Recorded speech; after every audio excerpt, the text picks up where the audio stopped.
Pupils, if we are to stop Cortifex, you must know more about the living monolith we call the Construct. It is ancient, even to us.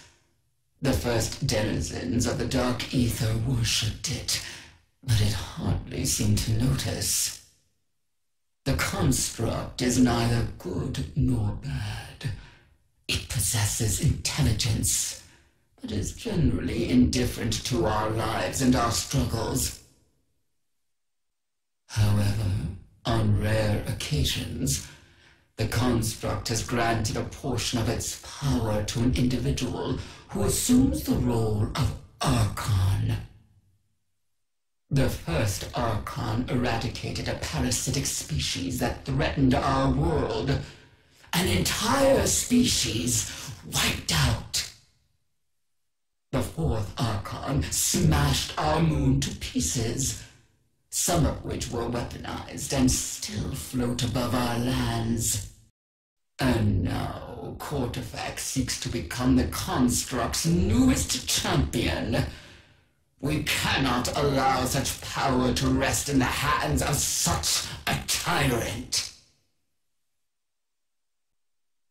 Well, Verkana, having any second thoughts about joining our little rebellion?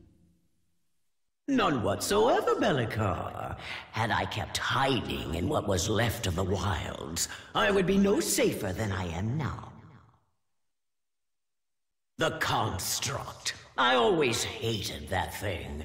It sits outside the natural order, its motives unknowable to any of us.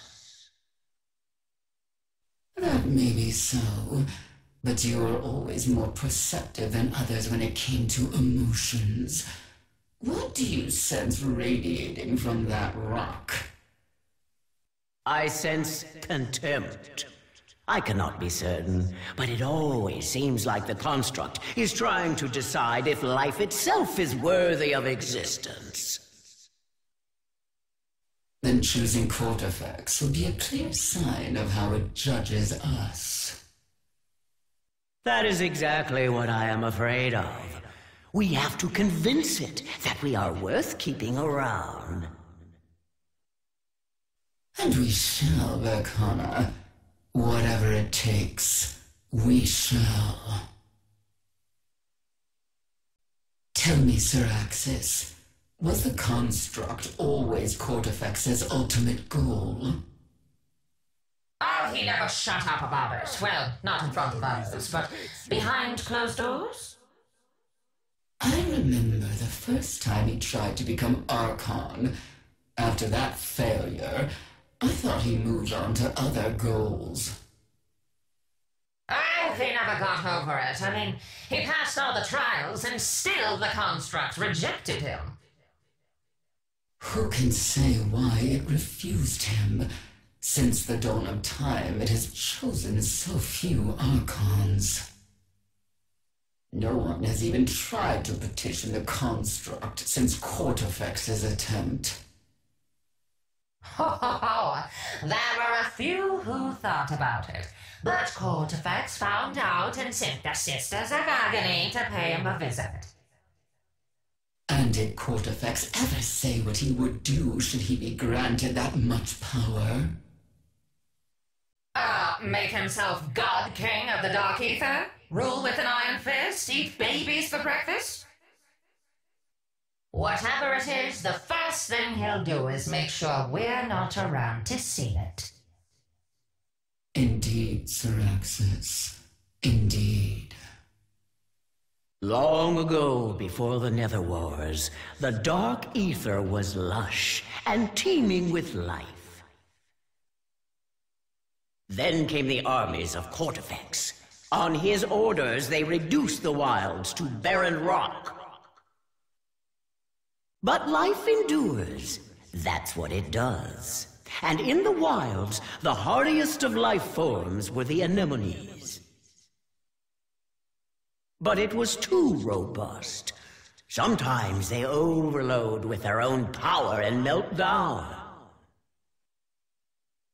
They evolved a robust defense mechanism, Get too near one and you'll find out what I mean. So if something falls inside one, the anemone pours its excess power into that object.